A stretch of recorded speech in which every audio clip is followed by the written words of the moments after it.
नमस्कृत्य नरं चैव नरोत्तमं देवीं सरस्वतीं व्यासं ततो जयमुदीरयेत् मूकं करोति वाचालं पङ्गुं लङ्घयते गिरिं यत्कृपात्महं वन्दे परमानन्दमाधवं यत्कृपात्महं वन्दे परमानन्दमाधवं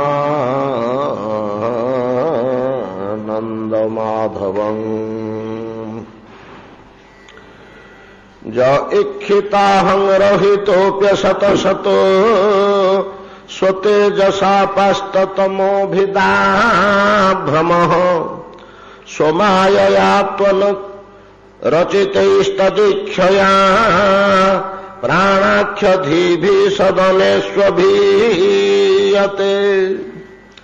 जस्याखिलानि बहभिः सुमङ्गलैः अर्वाचो विमिश्रा गुणकर्मजानमभिः प्राणन्ति शुम्भन्ति पुनन्ति वै जगत् जास्तत विरकता शोभनामता शचावतीर्णः किल सात्वतान्वये स्वसेतु कालामरवर्जसारमकृतु जशो वितन्वनव्रज आस्त ईश्वरो गायन्ति देवा जदशेषमङ्गलम् त्वं तद्यनूनं महतां गतिं गुरुं त्रैलोक्यकान्तं दृशिमनमहोत्सवं रूपं दधानं श्रिय स्फीतास्पदं द्रक्ष्ये ममासन उषसः सुमङ्गलः द्रक्ष्ये ममासन उषसः सुदर्शनः।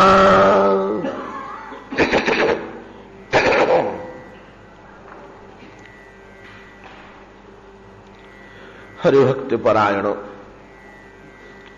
भगवान श्रीपाद शुकदेव गोस्वामी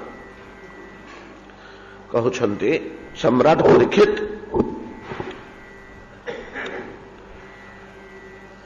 स्मरण प्रधान सकल आध्यात्मिक कर्म भगवानंकर उपासना संबंधी जावतीय कर्म विशेष सबगुड़िक स्मरण प्रधान अर्थात हरिस्मरण पूर्वक अन्यान्य अंग अवयवरे भागवत कार्य स्मरण विहीन कर्म एक प्रकार भागवत संबंध मात्र ही सफलता अच्छी मांगल्य अच्छी सुकल्याण अच्छी किंतु स्मरण युक्त हेले ताहा जेपरि यथार्थ फल प्रदान करे आध्यात्मिक भाव प्रदान करे भागवत सन्निकर्ष उपजाए भागवत विस्मरण पूर्वक आध्यात्मिक कर्मानुष्ठान होउछि अन्यान्य अंग अवयव करुछन्ति किंतु स्मरण रहित जदि हो जाउछि ताहले कर्म गुड़िक यथार्थ फल प्रदान करि पारन्ति नाही। गोटे उदाहरण आम माने अनेक बार आलोचना करिछे ए कथा सुनिबा आमे जेतेबेले भगवान को कथा बसी शुणुचे मन देई कथा सुनिबा अन्य मनस्क भावरे कथा सुनिबा कथा कानरे पड़ुछि किंतु मन अन्यत्र अछि कथा कानरे पड़ुछि आ मन कथा संगे संगे अछि कौन कहा जाउछि ताको स्मरण करि चलिछि चिंतन करि चलिछि विचार करि चलिछि कथा प्रसंग रे कोठे हर्ष कोठे विस्मित कोठे उल्लसित कोठे दुखित भगवान लीलार भाव अनुसारे होउछि ତାହା ଯଥାର୍ଥ ଶ୍ରବଣ। ଶୃଣୋତାଂ ସ୍ୱକଥଂ କୃଷ୍ଣ ଗୃଣନ୍ତଶ୍ଚ ସ୍ୱଚେଷ୍ଟିତମ୍ ନାତି ଦୀର୍ଘେନ କାଳେନ ଭଗବାନ ବିଶତି ହୃଦୟ। ଅତି ଅଳ୍ପ ସମୟ ଭିତରେ ହୃଦୟରେ ଭଗବାନ ପଶିଯିବେ। ନାତି ଦୀର୍ଘେନ କାଳେନ, ବେଶୀ ଦିନ ଲାଗିବନି। ନ ଅତି ଦୀର୍ଘ କାଳ, ବେଶୀ ଦିନ ଲାଗିବନି। ଭଗବାନ ହୃଦୟରେ ଅବସ୍ଥାନ କରିବେ, ଅନୁଭବ ହେବେ, ପ୍ରତିବିମ୍ବିତ ହେବେ। ଜଳରେ ସୂର୍ଯ୍ୟ ପ୍ରତିବିମ୍ବିତ ହେଲା ଭଳିଆ। କାହାର? ଶୃଣୋତ୍ୱାଂ, ଶୁଣୁଥିବା ବ୍ୟକ୍ତି ମାନଙ୍କର। ଶୃଣୋତ୍ୱାଂ,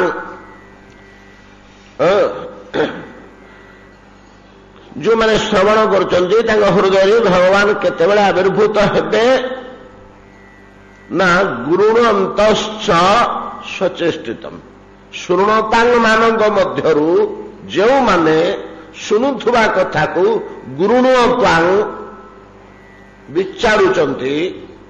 କଣଟେ ବିଚାରୁଛନ୍ତି? ହଁ ନା ତସ୍ୟ ବିଚେଷ୍ଟା, ଭଗବାନ କଣ କଲେ ତାଙ୍କ ଚେଷ୍ଟା।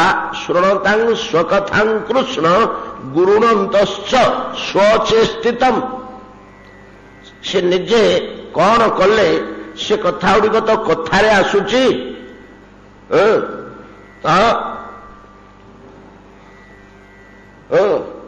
ବୃକ୍ଷରେ, କଦମ୍ବ ବୃକ୍ଷରେ ଆରୋହଣ ପୂର୍ବକ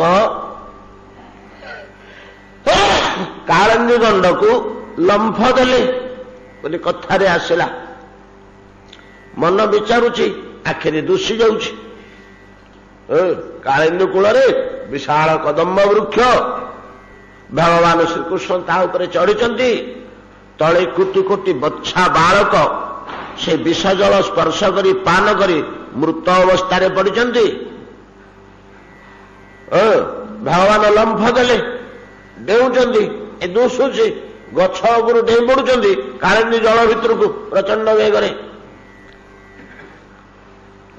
ଗୁରୁଣୋତାଂ, ଯେମିତି କହିଲେ ଗୁରୁତ୍ୱପୂର୍ଣ୍ଣ ଭାବରେ, ଗୁରୁଣୋତାଂଟି ଯଦି କଟିଯିବ ଭଗବାନ ହୃଦୟରେ ପ୍ରବେଶ କରିବେ କି ନାହିଁ ସନ୍ଦେହ। ଏନେ ଦିଟାକ କଥା କୁହାଗଲା। ଶୃଣୋତାଂ ସ୍ୱକଥାଂ କୃଷ୍ଣ ଗୁରୁଣନ୍ତାଶ୍ଚ। ଠିକ ତଦ୍ରୂପ ଆମେ ଭଗବାନଙ୍କର ସକଳ ଉପାସନା ମୂଳକ କାର୍ଯ୍ୟ ଅଙ୍ଗ ଅବୟବରେ, ହସ୍ତପାଦ ମସ୍ତକରେ, ମୁଖରେ, ନୟନରେ କରୁଥିବା ମନ ଯଦି ଅନ୍ୟମନସ୍କ ରହେ, ତା ସହ ସଂଯୁକ୍ତ ନ ହୁଏ, ଅର୍ଥାତ୍ ମାନସିକ ସ୍ମରଣଟା ଯଦି ନ ହୁଏ, ଜଗନ୍ନାଥଙ୍କୁ ଦର୍ଶନ କରି ତାଙ୍କ ଆଗରେ ଛିଡ଼ା ହେଇକି ଏଇଠି ଆଖିରେ ଚାହିଁଛି, ସେ ମଧ୍ୟ ଏଇଠି ଆଖିରେ ଆମକୁ ଚାହିଁଛନ୍ତି। ଆମେ ଗଭୀର ଭାବରେ ଅନ୍ୟ କୌଣସି କଥା ଚିନ୍ତା କରୁଛେ, ଅଚ ଆଖି ମେଲା ହେଇଛି, ଆଖିରେ ଜଗନ୍ନାଥଙ୍କ ପ୍ରତିବିମ୍ବ ପଡୁଛି, ଚାହିଁକିରି ଠିଆ ହେଇଛେ, ଅନ୍ୟ ମନସ୍କ ଅଛେ, ସ୍ମରଣ ବିହୀନ ହୋଇଗଲା। এই ପ୍ରକାର ପୂଜା ଅର୍ଚ୍ଚନା ସ୍ୱାଧ୍ୟାୟ ତପ ଯଜ୍ଞ ଯାବତୀୟ ଉପାସନା ଯଦି ସ୍ମରଣ ରହିତ ହେଇଯାଏ ତାହେଲେ ତାହା ଯଥାର୍ଥ ଫଳ ଦିଏ ନା, ସାମାନ୍ୟ କିଛି ଫଳ ଦିଏ। ଭାଗବତ ସମ୍ବନ୍ଧଟା କେତେବେଳେ ହେଲେ ନିଷ୍ଫଳ ହେବନି। ପାର୍ଥ ନୈବେହ ନାମତ୍ର ବିନାଶସ୍ତସ୍ୟ ବିଦ୍ୟତେ, ଯେମିତି କହିଲେ ସେମିତିକା କୌନ୍ତେୟ ପ୍ରତିଜାନେହେ ନ ମେ ଭକ୍ତ ପ୍ରଣଶ୍ୟତି। ହରି ଉପାସନା କେତେବେଳେ ହେଲେ ସମ୍ପୂର୍ଣ୍ଣ ବିନାଶ ହୋଇଯାଏ ନା, କିନ୍ତୁ ସୁସ୍ଥ ସବଳ ପ୍ରାଣବନ୍ତ ହୁଏ ନା, ଯଦି ସ୍ମରଣ ବିହୀନ ହୋଇଯାଏ। ଏଟା ସ୍ୱାଭାବିକ କଥା, ଆମେ ସମସ୍ତେ ଜାଣୁଛେ। ଅମନୋଯୋଗୀ ହେଲେ ସାଧାରଣ କର୍ମ ମଧ୍ୟ ଠିକ ହଉନି।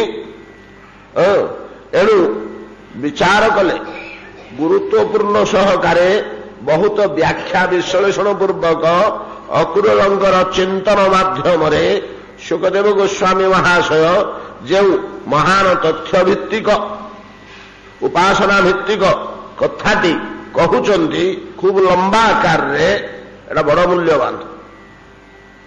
ସ୍ମରଣ ଏପରିକି କୌଣସି ବାହ୍ୟ କର୍ମ ନଥାଇ ମଧ୍ୟ ଅନ୍ୟାନ୍ୟ ଅଙ୍ଗ ଉଭୟରେ କିଛି କର୍ମ ହଉନି, ଖାଲି ସ୍ମରଣ ହଉଛି, ଏହା କଣ କମ୍ ଫଳଦାୟକ? फुलटे धरिकी भगवान को हाथ में दौचे अन्य मनस्क भाव फुलटी नहीं गोविंद चरण में थोइले आ गोटे कौन गभीर भाव चिंता करुचे फुलटे धरी भगवान पादपद्म स्मरण पूर्वक अर्पण करुचे फुल फुल किसी ना हाथ में खाली मनरे स्मरण करुचे जे मु भगवान को फुल पादपद्म फुलटे देली तीनटा अवस्था टिके चिंता करंतु गोटिकरे फुल नहीं ठाकुर नहीं किसी नहीं खाली मनरे दिह दुषुंट मनरे पाद दुषुची मनरे बढ़िया फुलटे आम हाथ में धरचु हाथ टेका है हाथ कंबल भितर अच्छी शीत होचे तो मनरे चिंता करुचे फुलटी नेली गोविंद चरण अरविंद देली केवल मानसिक कल्पना फुल दुषुची पाद दुषुची गोविंद दुषुचंदी अर्पण कार्य होगला गोटे आउ गोटे क्षेत्र में मनरे विचारी विचारी सामने ठाकुर विग्रह थुआई आम मठा पिंधिक आसन पकई बसीचे ठाकुर घरे हाथ में बढ़िया फुलटे धरीचे प्रभु आपण चरण अरविंद दौचे बोली बड़ भक्ति तद्गत चित्तर हरिस्मरण पूर्वक दौचे आउ गोटे अवस्था है दुई अवस्था गला तृतीय अवस्था हूँ फुलटे धरीचे ठाकुर अच्छा मठा बिंदी आसन पकई बसीचे दौचे पाद तले थुआला गभीर भाव में अन्य कौन कथा चिंता करुचे मन याड़े संपन्न नहीं तीनोटी अवस्था गोटे फुल दौचे पाद तले बसी ठाकुर चरण में मन नाई स्मरण विहीन आ गोटे फुल दौचे स्मरण सहकारे आउ गोटे दौचे खाली स्मरणटा फुल नाई कि ठाकुर नाई कि देहर नाई कि मठा बिंदने से जो बस बांधिया उठिक झाड़ा जाए कि दांत हसने तीनोटी अवस्था गाढ़ फल प्रचुर फल कौथे मिले तत्क्षणात आशु फल मिले कौथे जो द्रव्य नहीं खाली स्मरण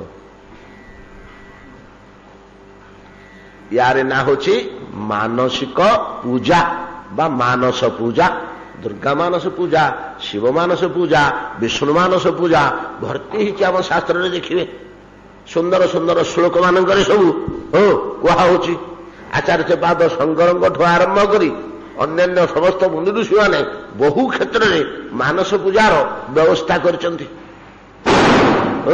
मानस पूजा करो मानस पूजा पे अधिकार दरकार होची आम सब कहूचे ना लोके मोटे कर्म करेंगे छाड़देवे सब मनरे मनरे चलदेवे ठाकुर आमको तो आपको तो मुझे सब देव कहली मन मन घर पैसाटे काढ़नी अर्थलुब्ध व्यक्ति मन मन सब दे पकेब यही दोष कारण से मानस पूजा तू कर तू आग घर पैसा काढ़ बजार किणिक देख ना बाटे महालोभी मैंने खसीजे बोली पैसा टे खर्च न करी परिश्रम न करी कटकणा कराई तार अधिकार अच्छे नचेत मानस स्मरण प्रकृत जी फल आम केते कथा केते घटना केते इतिहास किंवदंती रही केवल मानसिक स्तर में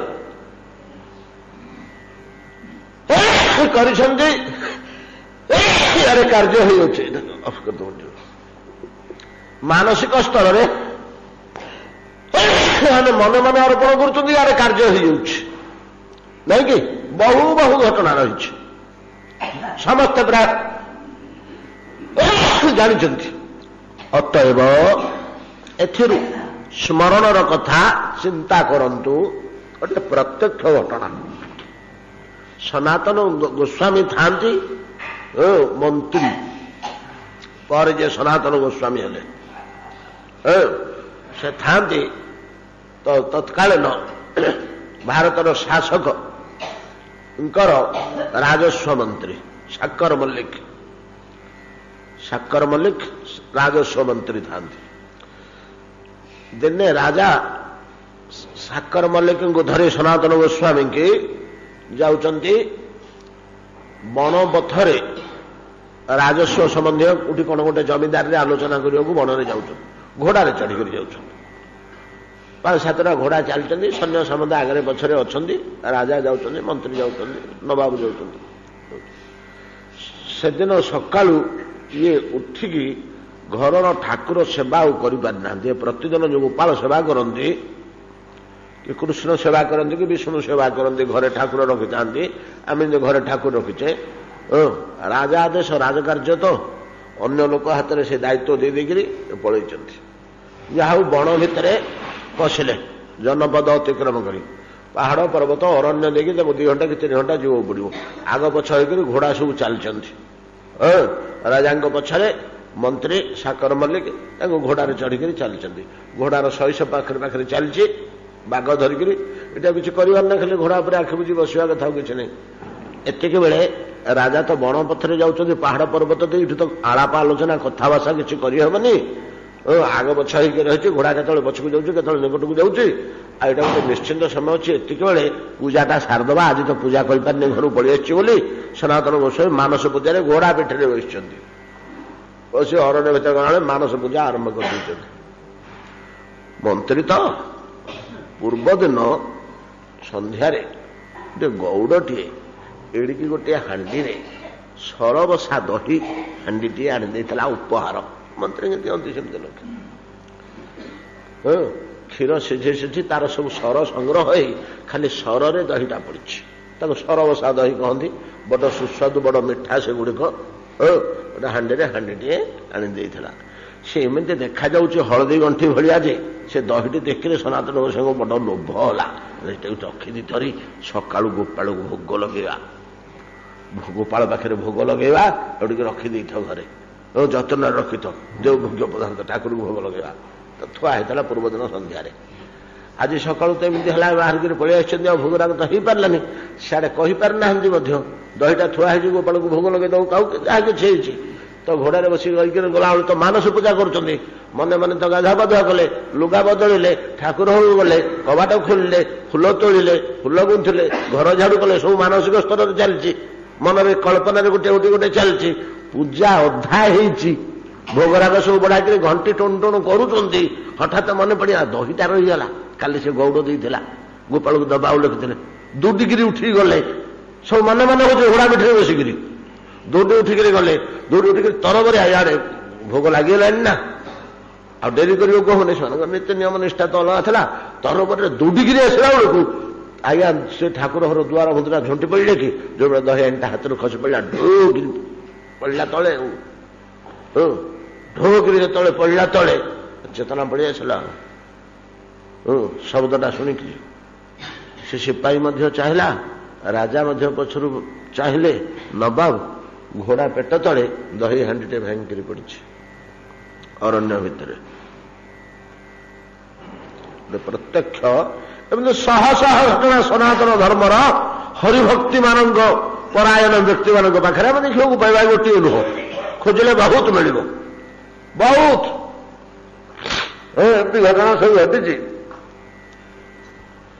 ଦହି ହାଣ୍ଡି ଟିକେ ପଡ଼ିଛି। ସିପାହୀ ଫିପାହୀ ସବୁ ଆଶ୍ଚର୍ଯ୍ୟରେ, କି କଥା ଇଏ, ଘୋଡ଼ାଟା ଯାଉଛି, ତା ପେଟ ତଳେ ଏଡ଼େ ବଡ଼ ହାଣ୍ଡିଟେ ପଡ଼ିଛି, ଦହି ହାଣ୍ଡି ଭାଙ୍ଗିକିରି ଚୁରମାର ହେଇକିରି ପଥରରେ ବାଜିକିରି। ନବାବ କିନ୍ତୁ ଜାଣେ, ନବାବ ଜାଣେ ଏ ଲୋକଟି ତାର କିଏ, ତାର ଏ ମନ୍ତ୍ରୀଟି କିଭଳିଆ ଲୋକ। ନବାବ ମୁସଲମାନ ହେଲେ ମଧ୍ୟ ତାର ବୋଧହୁଏ ରହିଛି ଆଧ୍ୟାତ୍ମିକ ଜ୍ଞାନ କି କିଛି ଗୋଟେ ରହିଛି। ମଣିଷ ତ କାହାର କ'ଣ ଜ୍ଞାନ ରହୁଛି।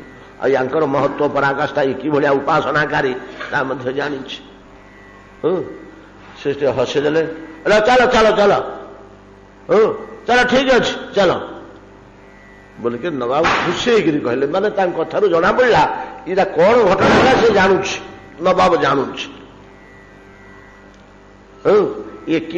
ଏମିତି ଅନେକ ବୈଚିତ୍ର୍ୟ ଘଟେ ଏମାନଙ୍କ ଜୀବନରେ, ଏଇଟା ତାର କହିବାର ଉଦ୍ଦେଶ୍ୟ। ଏଥିରେ କିଛି ବିସ୍ମୟ ହବାର ନାହିଁ। ଏଭଳିଆ ଘଟଣା ଏମିତି ବହୁତ ଘଟେ ଏମାନଙ୍କ ଜୀବନରେ। ଚାଲ, ଏ ଲଜ୍ଜିତ ହେଇକିରି ବସିଛନ୍ତି ସନାତନ ଗୋସ୍ୱାମୀ। ତ ମାନସ ପୂଜାର ମାହାତ୍ମ୍ୟ ଦେଖିଲେ କି ଏମିତି କେତେ କେତେ କ୍ଷେତ୍ରରେ ହେଇଛି। ଅତଏବ ସ୍ମରଣର ପ୍ରଭାବ ଲକ୍ଷ୍ୟ କରନ୍ତୁ। କୌଣସି ଆଧ୍ୟାତ୍ମିକ କର୍ମରେ ହରିସ୍ମରଣ ଯୁକ୍ତ ହେଲେ ତାହା କେମିତିକା ଫଳ ଦେଉଥିବ, ହରିସ୍ମରଣ ବିହୀନ ହୋଇଗଲେ ଆଧ୍ୟାତ୍ମିକ କର୍ମ ଗୁଡାକ, ସେବା ପୂଜା ଅର୍ଚ୍ଚନା ସ୍ୱାଧ୍ୟାୟ ଯାଗ ଯଜ୍ଞ ଜପ ତପ ପ୍ରବୃତ୍ତି, କେତେ ତାର ଫଳ କମି ଯାଉଥିବ। ତାର ପ୍ରାଣଟା ପଳେଇଲା। ଯଦି ପୂର୍ବରେ ସୁର ଶୋଭନା ବୋଲି କହିଲେ ଶବକୁ ବେଶ ପକେଇକି ସୁନ୍ଦର କରି ସଜାଡ଼ିଲେ ଯାହା, ସେମିତି ସ୍ମରଣ ବିହୀନ କର୍ମ ଗୁଡାକ ସେ ଶବକୁ ସଜାଇଲା ଭଳିଆ ନା, ଆଉ ଖାଲି ସଜା ଆଉ କଣ, ପ୍ରାଣ ବିହୀନ। ତାଦୃଶ ଯେଉଁ ସ୍ମରଣ ମାହାତ୍ମ୍ୟ ଆମେ ପାଉଛେ ଶାସ୍ତ୍ର ମାନଙ୍କରେ, ସେଇ ସ୍ମରଣର, ହରିସ୍ମରଣର କିଭଳିଆ ସ୍ମରଣ କରିବାକୁ ହବ ତାର ଦର୍ଶନ ଦେଇ ଶୁକଦେବ ଗୋସ୍ୱାମୀ ବର୍ଣ୍ଣନା କରୁଛନ୍ତି ପରୀକ୍ଷିତଙ୍କ ସମ୍ମୁଖରେ। ମହାରାଜ ପରୀକ୍ଷିତ, ଅକ୍ରୂର ଗଭୀର ସ୍ମରଣ ସହକାରେ ନାନା ଦୃଷ୍ଟିରୁ, ନାନା ଭଙ୍ଗୀରେ, ନାନା ପ୍ରକାରର ସ୍ମରଣ ଆସି ତାଙ୍କ ମସ୍ତିଷ୍କରେ ପହଞ୍ଚି ଯାଉଛି। ଅକ୍ରୂରଙ୍କର ଗୋଟିଏ ଗୋଟିଏ କଥା ସ୍ମରଣ କରିକି ଯାଉଛନ୍ତି। ପ୍ରସଙ୍ଗ କ୍ରମେ କହିଲେ, ଅହଂ ଦ୍ରକ୍ଷ୍ୟେ, ଆଜି ମୁଁ ଦେଖିବି। କେମିତି ନା ମମ ଉଷସ ସୁଦର୍ଶନ ଆସନ, ମୋର ପ୍ରଭାତଟା ଆଜି ମଙ୍ଗଳ ଦର୍ଶନ ହେଇଛି। କୌଣସି ଶୁଭ ବସ୍ତୁ ମୁଁ ଦର୍ଶନ କରିଛି ସେ ଯେଣୁ ଉଠିକିରି ଯେ ମତେ ଆଜି ଭଗବାନଙ୍କର ସାକ୍ଷାତକାର ମିଳିଯିବ। ଖୁସି ହେଇ ଗଲାବେଳେ ପୁନର୍ବାର ଚିନ୍ତା କରୁଛନ୍ତି କଣ, ଅଥାବରୁଢ଼ ସପଦି ସୟୋର ସାରଥାନ ପ୍ରଧାନ ପୁଂସୋଶ୍ଚରଣ ସ୍ୱଲାବଧୟେ ଧିୟା ଧୃତମ ଯୋଗୀଭିରପ୍ୟହଂ ଧ୍ରୁବଂ ନମସ୍ୟ ଆଭ୍ୟଞ୍ଚ ସଖେନ ବନଂ କସଃ। କଣ କହୁଛନ୍ତି? ମନେ ମନେ ଚିନ୍ତା କରୁଛନ୍ତି, ସ୍ମରଣ କରୁଛନ୍ତି। ପଶ୍ଚିମ ଦିଗକୁ ଅବଲୋକନ କରି ଦେଖିଲେ ଯେ ସୂର୍ଯ୍ୟ ମୁଣ୍ଡ ଉପରୁ ଟିକେ ଢଳିବାକୁ ବସିଲେଣି। ଆଉ ଗୋକୁଳ ଯେତେ ପଥ ଅଛି ଏଠୁ ସେଠି ଯାଇକରି ପହଞ୍ଚିଲା ବେଳକୁ ମୁଁ ପ୍ରାୟ ସନ୍ଧ୍ୟା ହେଇଯାଇଥିବ, ସୂର୍ଯ୍ୟ ଡୁବିବାକୁ ବସୁଥିବେ କି କଣ। ଆଉ ଏ ସମୟଟି ହଉଛି ବାଳକ ମାନଙ୍କର ଖେଳିବାର ସମୟ, କ୍ରୀଡ଼ା କରିବାର ସମୟ। ମାନେ ଘର ଭିତରେ ଆବଦ୍ଧ ହେଇ ରହିବେନି। ସ୍କୁଲ କଲେଜ ମଧ୍ୟ ଛୁଟି, ଅବଶ୍ୟ ଗୋକୁଳରେ ସ୍କୁଲ କଲେଜ ନାହିଁ।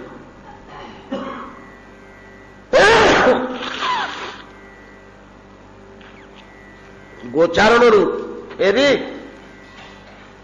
ବାଛୁରୀ ମାନଙ୍କୁ କି ଗାଈ ମାନଙ୍କୁ ଗାଁରେ ଛାଡ଼ିଦେଇ ପଡ଼ିଆରେ କି ଗାଁ ମୁଣ୍ଡରେ ବରଗଛ ମୂଳେ ଖେଳୁଥିବେ। କୃଷ୍ଣ ବଳରାମ ଅନ୍ୟାନ୍ୟ ବାଳକ ମାନଙ୍କ ସହ ଖେଳୁଥିବେ। ମୁଁ ତ ସେଇ ବାଟ ଦେଇ ଯିବି, ଆଲୋଚନା କରିଛି ଆମେ ଏ ପାଦଟି। ତ ପ୍ରାୟଶଃ ପିଲାମାନେ କୋଉଠି ଖେଳନ୍ତି? ରାସ୍ତା କଡ଼ ପଡ଼ିଆରେ। ବେଶୀ ଦୂରକୁ ଯାଆନ୍ତିନି, ଯୋଉ ଗାଁରେ ନଥିବ ସିନା ରାସ୍ତା କଡ଼ ପଡ଼ିଆ, ଜଙ୍ଗଲ କି ପୋଖରୀ ଆଡ଼କୁ ବସିବେ।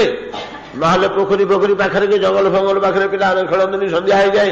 ଗାଁ ପାଖ ପଡ଼ିଆରେ ଖେଳନ୍ତି, ରାସ୍ତା କଡ଼ ପଡ଼ିଆରେ ସେଠି ତ ଖେଳୁଥିବେ। ସେଇ ରାସ୍ତାରେ ତ ମୁଁ ନେଇକିରି ଯିବି, ଯେମିତି ମୁଁ କୃଷ୍ଣଙ୍କୁ ଦେଖି ପକେଇବି।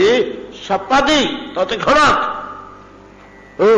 ରଥକୁ ନ ଅଟକେଇ, ଘୋଡ଼ାମାନଙ୍କର ଲଗାମ ନ ଟାଣି, ହାତରୁ ବାଡ଼ି ନ ଥୋଇ, ମସ୍ତକର ଉଷ୍ଣିଷ, କମରର ବସ୍ତ୍ରକୁ ଦୃଢ଼ ନ କରି ଏସବୁ କରିବାକୁ ବେଳକୁ ଆମେ ରଥରୁ ଓହ୍ଲେଇବାକୁ ହେଲେ ତାର କେତୋଟି ଅଛି ତ, ଆମେ ଗାଡ଼ିରୁ ଓହ୍ଲେଇଲା ବେଳକୁ ଚପଲଟା କୋଉଠି ପିନ୍ଧିବା, ବ୍ୟାଗଟା କୋଉଠି ଅଛି ଦେଖିବା, ଚଷମାଟା ପିନ୍ଧିଥିଲି ନା ଧୋଇ ଦେଇଛି ଦେଖିବା, ଲୁଗାପଟା ଟିକେ ସଜାଡ଼ି ହେଇକିରି ଓହ୍ଲେଇବା ତ, ଚଦର ଫଦର ଏପଟ ସେପଟ ହେଇଯାଇଥିବ ସଜାଡ଼ିକି ଗାଡ଼ିରୁ ଓହ୍ଲେଇଲା ବେଳକୁ। ଏମିତି ରଥରୁ ଓହ୍ଲେଇବା ପାଇଁ ଯାହା ଯାହା ପ୍ରୟୋଜନ ତାହା ନ କରି ସପଦି ତତ୍କ୍ଷଣାତ୍ ତ ରଥରୁ ଲମ୍ଫ ଦେଇ ପ୍ରଥମ କରି ଦୃଢ଼ ଭାବରେ ଈଶ୍ୱର ଦି ଠାକୁରଙ୍କର ପାଦକୁ ତ ଦୃଢ଼ କରି ଧରିବେ ଏକା ବେଳକେ। ଈଶ୍ୱର ଏକାବେଳେ ଦି ଠାକୁରଙ୍କର ପାଦକୁ ତ ଧରି ପକେଇବେ। ଦୁଇ ଠାକୁର କିଏ? କୃଷ୍ଣ ବଳରାମ। ଆମେ ସେଦିନ ଆଲୋଚନା କରିଛେ, ଅଳ୍ପ ଟିକେ ସୂଚନା ଦେଇଛେ, ଏଗୁଡାକ ବେଶୀ ଡିପ୍ ଯିବା ଦରକାର ନାହିଁ। ଅଥାବରୁଢ଼ ସପଦି, ଅବରୁଢ଼ ଲମ୍ଫ ଦେଇ, ସପଦି ତତ୍କ୍ଷଣାତ୍ କୋଉଠୁ ନା ରଥାତ୍ ରଥରୁ, ଈଶୟୋ ଭଗବତୟୋ ଦୁଇ ଭଗବାନଙ୍କର। କିଏ ହୋ ସେ ଦି ଜଣଙ୍କର? ନା ପ୍ରଧାନ ପୁଂସ, ପ୍ରଧାନ ପୁରୁଷ ଦୁଇ ଜଣଙ୍କର। କାହିଁ ପୁରୁଷ କେତେ କି? ଆଜ୍ଞା ପୁରୁଷ ଅନନ୍ତ କି ଭଗବାନ ପରା ଗୋଟେ ନା? ହଁ, ଭଗବାନଙ୍କୁ ପରା ପୁରୁଷ କୁହାଯାଏ। ଆଉ ଅନନ୍ତ କେମିତି ହେଲେ? ସେ ତ ଏକ ହେବା କଥା, ଏକ ମଧ୍ୟ ଅନନ୍ତ ମଧ୍ୟ। ମୋଟାମୋଟି ଆମେ ତିନି ପୁରୁଷ ପାଉଛୁ, ପ୍ରଥମ ପୁରୁଷ, ଦ୍ୱିତୀୟ ପୁରୁଷ, ତୃତୀୟ ପୁରୁଷ। ପ୍ରଥମ ପୁରୁଷରେ ମୁଁ, ଦ୍ୱିତୀୟ ପୁରୁଷରେ ତୁ, ତୃତୀୟ ପୁରୁଷରେ ଆଉ ସବୁ କିଛି, ଆଉ ସମସ୍ତ ବଳେଇଲା ତୃତୀୟ ପୁରୁଷରେ, ନାଇଁ କି? ଏ ପୁରୁଷତ୍ରୟଙ୍କୁ ଆମର ପୁରାଣ ଦର୍ଶନରେ, ଦର୍ଶନ ଶାସ୍ତ୍ରରେ ଏ ପୁରୁଷ କଥାଟା ପୁରାଣ ଦର୍ଶନରେ ବେଶୀ ରହିଛି। ଆମର ସବୁ ଭିନ୍ନ ଭିନ୍ନ ଦର୍ଶନ ନାଇଁ କି? ଯୋଗ ଦର୍ଶନ, ସାଂଖ୍ୟ ଦର୍ଶନ, ନାଇଁ କି, ବେଦାନ୍ତ ଦର୍ଶନ, ଉପନିଷଦ ରହିଛି। ଆମେ ଏ ପୁରୁଷ କଥାଟା ବେଶୀ ପାଇବା ପୁରାଣ ଦର୍ଶନରେ। ଯଦିଓ ସାଂଖ୍ୟ ଦର୍ଶନରେ ପ୍ରକୃତି ଆଉ ପୁରୁଷ ଅଛନ୍ତି, ପ୍ରକୃତି ପୁରୁଷ ବିଷୟରେ କୁହାଯାଇଛି, ପ୍ରକୃତି ୱାର୍ଡଟା ସେଠି ଏତେ ବ୍ୟବହାର ନାହିଁ। ସାଂଖ୍ୟ ଦର୍ଶନରେ ପ୍ରକୃତି ୱାର୍ଡଟା ଏତେ ବ୍ୟବହାର ନାହିଁ। ଆଲୋଚନା କରିବା ଆମେ। ତ ପୁରାଣ ଦର୍ଶନରେ କୁହାଯାଇଛି ପୁରୁଷ ତ୍ରୟ। ଇ ପୁରୁଷ ତ୍ରୟ କିଏ ସେ? ଶଙ୍କରଷଣ କାରଣ ତୋୟ ସାଇ ଗର୍ଭୋଧିସାଇ ତ କ୍ଷୀରାବ୍ଧିସାଇ ଶେଷଶ୍ଚ ଯଶାଂଶ କଳାସ ନିତ୍ୟା ନନ୍ଦାକ୍ଷ ରାମଂ ଶରଣଂ ପ୍ରପଦ୍ୟେ। ପୁରୁଷତ୍ରୟ ଶଙ୍କରଷଣ କାରଣ ତୋୟ ସାଇ, ଶଙ୍କରଷଣ କାରଣ ତୋୟ ସାଇ। ଆଚ୍ଛା, ଟିକେ ମନେ ପକାନ୍ତୁ। 2 ନାଇଁ କି? ନମସ୍ତେ ବାସୁଦେବାୟ ନମଃ ଶଙ୍କରଷଣାୟ ଚ ପ୍ରଦ୍ୟୁମ୍ନାୟ ନିରୁଦ୍ଧାୟ ଚତୁର୍ବିହୁଏ ନମୋ ନମଃ। ଏଥିରେ ଦ୍ୱିତୀୟ ବିହ କିଏ ହେଲେ ନା? ଶଙ୍କରଷଣ। ଶଙ୍କରଷଣ କହିଲେ ଆମର ଏ ବଡ ଠାକୁରଙ୍କୁ ବୁଝଉଛି କି? ହଁ, ଇଏ ହିଁ ଶଙ୍କରଷଣ। ସମ୍ୟକେନ ଆକର୍ଷୟତି ବିକର୍ଷୟତି ଇତି ଶଙ୍କରଷଣ। ସମ୍ପୂର୍ଣ୍ଣ ଭାବରେ ବିଶ୍ୱକୁ ଯେ ଆକର୍ଷଣ ବିକର୍ଷଣ କରୁଛି ସେ ହଉଛି ଶଙ୍କରଷଣ। ତତ୍ତ୍ୱ ଗୁଡାକ କେମିତି ସବୁ ନାଁ ଗୁଡାକ ମଧ୍ୟ ଦେଇଛନ୍ତି, ଏଟା ବ୍ୟାପକ ହେଇଯିବ, ସହଜରେ ଆମେ ଧରିପାରିବାନି। ବାସୁଦେବ ଦେହରୁ ଯେ କୋଟି କୋଟି ବିଶ୍ୱବ୍ରହ୍ମାଣ୍ଡ ଭେଟିକିରି କାଢେ, ଆକର୍ଷଣ କରେ, ପୁଣି ଆଉଥରେ ସବୁ ପେଲିକିରି ସେ ଭିତରେ ପୁରେଇ ଦିଏ ବାସୁଦେବ ଦେହରେ, ପ୍ରଥମ ତତ୍ତ୍ୱ ଦେହରେ। ସେ ତ ଶଙ୍କରଷଣ। ଆଉ କଣ? ଆକର୍ଷୟତି ବିକର୍ଷୟତି ଇତି। ସେଦିନ ଆମେ ଆଲୋଚନା କରୁଥିଲେ, ଯାହା ଟିକେ ମିଶେଇ ସମାଧାନ କରିପାରୁଛନ୍ତି ତ? ଦର୍ଶନ ଓ ତତ୍ତ୍ୱ ଗୁଡାକ ନିଜ ମନରେ ସମାଧାନ କରିବାକୁ, ନହେଲେ ଧରି ହବନି। ଏଟାକ ଭାଷାର ଜିନିଷ ନୁହେଁ ତ, ଭାବନାର ଜିନିଷ। ଏଟାକୁ ମନେ ମନେ ସମାଧାନ। ସେଦିନ ଆମେ କଣ ଆଲୋଚନା କରିଥିଲେ ଟିକେ ମନେ ପକାନ୍ତୁ। ବଡ ଠାକୁର କିଏ ଆଉ ଜଗନ୍ନାଥ କିଏ? ଯେତେବେଳେ ବିଶ୍ୱ ବ୍ରହ୍ମାଣ୍ଡ ସୃଷ୍ଟି କରିବାର ଇଚ୍ଛା ନଥାଏ, ଗାଢ ନିଦ୍ରାରେ ସାହିତ ଜଗନ୍ନାଥ, ସେଇ ଠାକୁର ଯେତେବେଳେ କହିଲେ एको ହୋମ ବହୁଶମ ପ୍ରଜାୟତେ, ସେତେବେଳେ ତାଙ୍କ ଭିତରେ ଶକ୍ତି ଜାଗ୍ରତ ହେଉଥିଲା। ସେ ହେଲେ ଦ୍ୱିତୀୟ ପୁରୁଷ। ଏ ଯୋଡିକ ବୋଲି ଆମେ ନିର୍ଣ୍ଣୟ କରିଥିଲୁ ସେଦିନ। ଅତଏବ ସୃଷ୍ଟି ଉତ୍ପନ୍ନ କାଳରୁ ଯେଉଁ ଇଚ୍ଛା ଶକ୍ତି କୋଟି କୋଟି ବ୍ରହ୍ମାଣ୍ଡ ଭଗବାନଙ୍କ ଦେହରୁ ଆକର୍ଷଣ କରି ଆଣେ ଏବଂ ପ୍ରଳୟ କାଳରେ ସବୁ ବିକର୍ଷଣ ପୂର୍ବକ ତାଙ୍କ ଭିତରେ ଭର୍ତ୍ତି କରିଦିଏ, ସେ ତ ଶଙ୍କରଷଣ। ଏଇଟା ଶଙ୍କରଷଣ ତତ୍ତ୍ୱ, ଏଇଟା ଦ୍ୱିତୀୟ ତତ୍ତ୍ୱ। ଭଗବାନଙ୍କ ଦେହରୁ ସବୁ ବାହାର କରିବ। ସେଇ ଲୋକଟା ନିର୍ଲିପ୍ତମ, ଏଇଟା ଆଖି କରି ଖାଲି ବସିଛି ପେଟୁ ଟିକେ ଖାଇକିରି, ସବୁତକ ସେବା ପାଇ, ଉ ନାହିଁ ଚୁ ନାହିଁ କିଛି ନାହିଁ। ଆଜି 3ଟା ବେଳକୁ ଘଣ୍ଟି ବାଜିଲା, କାଲି 10ଟା ବେଳକୁ ଘଣ୍ଟି ବାଜିଲା, ସବୁଥିରେ ଖୁସି। ହଁ, ଯାହା କରୁଛ କର। ଘଡ଼ିକି ଘଡ଼ି ମୋ ପାଇଁ ଖାଇବାକୁ ଆଣି ଦଉଥ। ଇନ୍ଦ୍ରଦେବ ବର ମାଗିଛନ୍ତି, ଠାକୁରେ ତମ ହାତ ଶୁଖିବନି। କାହିଁକି? ହାତ ଗୁଡା କାହିଁକି ଓଦା କରି ବସିବି ସବୁବେଳେ? ଘା ହେଇଯିବ। ନାଇଁ ପ୍ରଭୁ, ଆପଣ ହାତ ଖାଇସାରି ଆଞ୍ଚେଇକିରି ପୋଛିଲା ବେଳକୁ ଆଉ ଥରେ ଆଉ ଥରେ ଖାଇବା ପାଇଁ ହାତ ଧୋଇବାକୁ ହବ ନା। ଖାଇବା ପୂର୍ବରୁ ଥରେ ଆଚମନ, ଖାଇସାରିବା ପରେ ଥରେ ଆଚମନ। ଏମିତି ଖାଉଥିବେ ଆପଣ। ଏକ ନମ୍ବର। କଣ କମ ଦଣ୍ଡ ଦେଇଛନ୍ତି ଇନ୍ଦ୍ରଦ୍ୟୁମ୍ନ? ସେ ଯେମିତି ତାଙ୍କୁ ଦଣ୍ଡ ଦେଇଛନ୍ତି, ନାକେ ଜମ କରିଦେଲେ, ପାହାଡ଼ ତଳେ ଆସି ପହଞ୍ଚିଲା ବେଳକୁ ଅଛନ୍ତି ନଳମାଧବ। କାନ୍ଦି କାନ୍ଦି କାନ୍ଦି ଲୋକଟା କି ଅବସ୍ଥାନ ହେଇଛି, ସେ ବି ଠିକ ଦେଇଛି। ମତେ ଯେତିକି ଅବସ୍ଥା କରିଛ ତମେ, ତମକୁ ମୁଁ ଛାଡିବି? କଣ ଦଣ୍ଡ ଦେଇଛନ୍ତି? ଘଡ଼ିକି ଘଡ଼ି ଖାଇବାକୁ ଆସିବ ଯେ ହାତ ଶୁଖିବନି। ଗୋଟିଏ ବର ଗଲା। ହଉ ଆଉ ଗୋଟେ ବର କଣ ମାଗେ ନା, ତମେ ଦଣ୍ଡେ ଶୋଇବ ଦିନକୁ 24 ମିନିଟ୍, ଆଉ ବେଶୀ ଶୋଇପାରିବନି। ହୁଇରେ ଇନ୍ଦ୍ରଦ୍ୟୁମ୍ନ, କି କଷ୍ଟ ମତେ ଦେଲୁ। ହେଲେ ଖାଇବାଟା ବନ୍ଦ କରିଦେଇଥାନ୍ତୁ ଅଳ୍ପ, ନ ଶୋଇଲେ ଚଳନ୍ତା।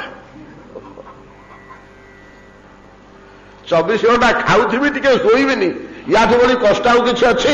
କାହିଁକି ଯୋଡ଼େ ଦିନ ଆପଣ ସେମିତି ରହିଲେ? ଏ ଆମ ଠାକୁର ଭକ୍ତର ଭକ୍ତିରେ ଯାହା ହଉ, ଇଏ ସବୁଥିରେ ନିର୍ଲିପ୍ତ। ଦ୍ୱିତୀୟ ତତ୍ତ୍ୱ ହିଁ କୋଟି କୋଟି ବ୍ରହ୍ମାଣ୍ଡର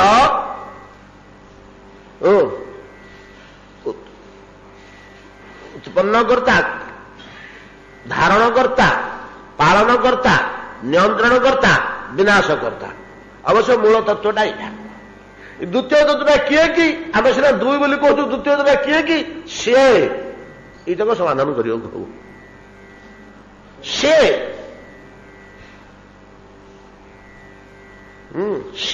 ନିଜେ, ସେ ହିଁ ଗୋଟେ ଦ୍ୱିତୀୟ ବିଗ୍ରହରେ, ତାର ପ୍ରଥମ ବିଗ୍ରହରୁ ଯୋଉ ବାଟରେ ବୁଝନ୍ତୁ ଆପଣ, ଏ ଯୋଉ ଦ୍ୱିତୀୟ ବିଗ୍ରହ ସଂକର୍ଷଣ ତତ୍ତ୍ୱ, ଏ ଯୋଡ଼ିକ ହିଁ ମୁଖ୍ୟ। ଆଉ ଗୁଡାକ ସବୁର କିଛି ଗୁରୁତ୍ୱ ନାହିଁ। ଆଉ ଯେତେ ମୂର୍ତ୍ତି ଭଗବାନଙ୍କର, ତଥାପି ଯେତେବେଳେ ବିଶ୍ୱ ନିର୍ମାଣ କରିବାକୁ ସଂକର୍ଷଣ ଇଚ୍ଛା କରନ୍ତି, ସେତିକି ବେଳେ କଣ ହୁଏ ନା, ସଂକର୍ଷଣଙ୍କ ଉପରେ ଆମେ ମନେ ପକାନ୍ତୁ, ଆମେ ଆଲୋଚନା କରିଛେ ଭଗବାନଙ୍କ ଦେହରୁ ମାୟା କିଏ କୋଉ ବାଟରେ ବତେଇଛନ୍ତି ତ କଥାଟା ଗୋଟେ ଆରେ ନା ଅଲଗା କରିବ। ଭଗବାନଙ୍କ ଦେହରୁ ମାୟା ଯେତେବେଳେ ବାହାରିଯାଏ, ସେ ମାୟାକୁ ଈକ୍ଷଣ କରନ୍ତି, ନାଇଁ କି? ଈକ୍ଷଣ କରନ୍ତି। ଏଇଠି ଆମର କହନ୍ତି କି ତଦିକ୍ଷୟା, ଈକ୍ଷଣ କଲେ ଯାଇ ମାୟାଟା କ୍ରିୟାଶୀଳ ହୁଏ ଓ ବିଶ୍ୱ ପ୍ରସବ କରେ। ମୟା ଧ୍ୟକ୍ଷେଣ ପ୍ରକୃତି ସୁୟତେ ସଚରାଚରମ। କେଉଁ ସଚରାଚର ପ୍ରକୃତି କେମିତି ତିଆରି କଲା ନା, ମୟା ଧ୍ୟକ୍ଷେଣ, ମୁଁ ଯେତେବେଳେ ଚାହିଁଦେଲି ମୋର ଦୃଷ୍ଟି ଦ୍ୱାରା, ସେ ତାର ଗର୍ଭାଧାନ ହେଲା ପ୍ରକୃତିର। ଏ ବାଟରେ କହିଲେ ଆମେ ବୁଝିବା। ଗର୍ଭାଧାନ ହେଲା, ଗର୍ଭାଧାନ ହୁଅନ୍ତେ ସେ କୋଟି କୋଟି ବିଶ୍ୱ ବ୍ରହ୍ମାଣ୍ଡ ପ୍ରସବ କଲା। ସେଠି ମାୟା ବୋଲି କୁହାଯାଇଛି। ସେଇଟା ହିଁ ଦ୍ୱିତୀୟ ତତ୍ତ୍ୱ। ଏ ଯୋଉ ଦ୍ୱିତୀୟ ତତ୍ତ୍ୱ ସଂକର୍ଷଣ ତତ୍ତ୍ୱ, ଇଏ ଯେତେବେଳେ ପରବର୍ତ୍ତୀ କାଳରେ ସୃଷ୍ଟି ନିର୍ମାଣ କରନ୍ତି, ସେତେବେଳେ ତିନିଟା ରୂପ ଗ୍ରହଣ କରନ୍ତି ନିଜେ। ତିନିଟା ରୂପ ନିଜେ ଗ୍ରହଣ କରନ୍ତି। ଏ ପର୍ଯ୍ୟନ୍ତ ପୁରୁଷ ଶବ୍ଦ ଆସେନି। ଏପର୍ଯ୍ୟନ୍ତ ପୁରୁଷ ଶବ୍ଦ ଆସେନି, ୟା ପରେ ପୁରୁଷ ଶବ୍ଦ ଆସୁଛି। ସଂକର୍ଷଣଙ୍କର ପ୍ରଥମ ମୂର୍ତ୍ତି ହେଲା ପ୍ରଥମ ପୁରୁଷ, ଦ୍ୱିତୀୟ ମୂର୍ତ୍ତି ହେଲା ଦ୍ୱିତୀୟ ପୁରୁଷ, ତୃତୀୟ ମୂର୍ତ୍ତି ହେଲା ତୃତୀୟ ପୁରୁଷ। ପ୍ରଥମ ପୁରୁଷ, ଦ୍ୱିତୀୟ ପୁରୁଷ, ତୃତୀୟ ପୁରୁଷ। ପ୍ରଥମ ପୁରୁଷ କିଏ ସେ ନା, କାରଣାବ୍ଧିସାୟୀ ସଂକର୍ଷଣ କାରଣ ତୋୟସାୟୀ ଗର୍ଭୋଧିସାୟୀ ଚ ପୟୋଧିସାୟୀ। ଏ ସଂକର୍ଷଣଙ୍କର ଗୋଟିଏ ଅଂଶ କାରଣାବ୍ଧିସାୟୀ ରୂପେ କୋଟି କୋଟି ବ୍ରହ୍ମାଣ୍ଡର ଅନ୍ତର୍ଯାମୀ ବା ଆତ୍ମା, କୋଟି କୋଟି ବ୍ରହ୍ମାଣ୍ଡର ଅନ୍ତର୍ଯାମୀ ବା ଆତ୍ମା, ତାର ଗୋଟିଏ ଅଂଶ ଗର୍ଭୋଧିସାୟୀ, କାରଣାବ୍ଧିସାୟୀର ଗୋଟିଏ ଅଂଶ, ତାକୁ କୁହାହଉଛି ଗର୍ଭୋଧିସାୟୀ। ସେ ହଉଛି ଗୋଟିଏ ବ୍ରହ୍ମାଣ୍ଡର ଅନ୍ତର୍ଯାମୀ ବା ଆତ୍ମା। ଗୋଟିଏ ବ୍ରହ୍ମାଣ୍ଡ, କୋଟି କୋଟି ବ୍ରହ୍ମାଣ୍ଡର ନୁହଁ, ପାର୍ଟିକୁଲାରଲି ଗୋଟିଏ ବ୍ରହ୍ମାଣ୍ଡର ଆତ୍ମା, ଯୋଉଟାକୁ ଅର୍ଜୁନ ଦର୍ଶନ କଲେ, ଯୋଉଟାକୁ ଅର୍ଜୁନ ଦର୍ଶନ କଲେ। ଗୀତାରେ ବିଶ୍ୱରୂପ ରୂପେ ଯାହାଙ୍କୁ କୁହାଯାଇଛି ସେଟା ଏଇଟା, ଏଇଟାକୁ ଦର୍ଶନ କରି ଦ୍ୱିତୀୟ ପୁରୁଷଟାକୁ ଦର୍ଶନ କରିଛନ୍ତି, ଗର୍ଭୋଧିସାୟୀକୁ ଦର୍ଶନ କରିଛନ୍ତି। ଏବଂ ପଦ୍ମ ବାହାରି ବ୍ରହ୍ମା ଉତ୍ପନ୍ନ ହୁଅନ୍ତି ଏ ଗର୍ଭୋଧିସାୟୀଙ୍କର। କାରଣ ଦିଶାଇ ନାହିଁ କି କ୍ଷୀରାବ୍ଧିସାୟୀ ନାହିଁ। गर्भोदिशायी द्वितीय पुरुष तांकरी नाभिरू पद्म उत्पन्न है तापर ब्रह्मा प्रकाश पाती ब्रह्मांड अंतर गोटे ब्रह्मांड अधिपति से गोटे सृष्टि है पद्मटा तो गोटे ब्रह्मांड आ कौन पद्म इटसेल्फ हूँ ब्रह्मांडटी चतुर्दश भुवनमय ब्रह्मांड आड़ को पद्म बोली कहुई नाभिरू उत्पन्न होती आम जननी नाभिरू जपरी आम उत्पन्न हेले गोटे बालक कि गोटे शिशु सेमती गर्भोदिशायी ना से प्रभु गर्भ नाभि पद्मरू जो पद्मटी जाता है पद्मटी ही ब्रह्मांड से चतुर्दश भुवनमय जहा हो तापरे तृतीय पुरुष तांकरी अंश क्षीरोदक साई बोली आम जहाँ कहूचे क्षीर सागर में जी शयन करछंती से प्रत्येक जीवर हृदय थिबा पुरुष प्रत्येक जीव आम मान हृदय रे जो भगवान निवास करछंती तो जहा ये जो हजारे पुरुष कोटि कोटि पुरुष अनंत पुरुष आम पाइले क्षीराब्धिशायी रूपे गर्भोदिशायी रूपे मध्य किसी कम पुरुष नहीं कारणाब्धिशायी रूपे गोटे केवल मिलूची आ अधिक थे किए कह भगवान लीला अनंत आम कि गोटे सत्ता अनुमान करुचु कारणाब्धिशायी गोटे तार अंश रूपे अनंत गर्भोदकशायी गोटे गोटे गर्भोदकशायीर अंश रूपे अनंत गोटिकर सबुटा कथा छाड़ दिंतु अनंत क्षीरोदकशायी बा जीव हृदय अंतर्जामी जीवांतर्जामी आत्मा बुझेगा तो ये जो कोटि कोटि अनंत कोटि पुरुष होगले ये पुरुष मान भितर प्रधान पुरुष ये दी जन हो जगन्नाथ बड़ ठाकुर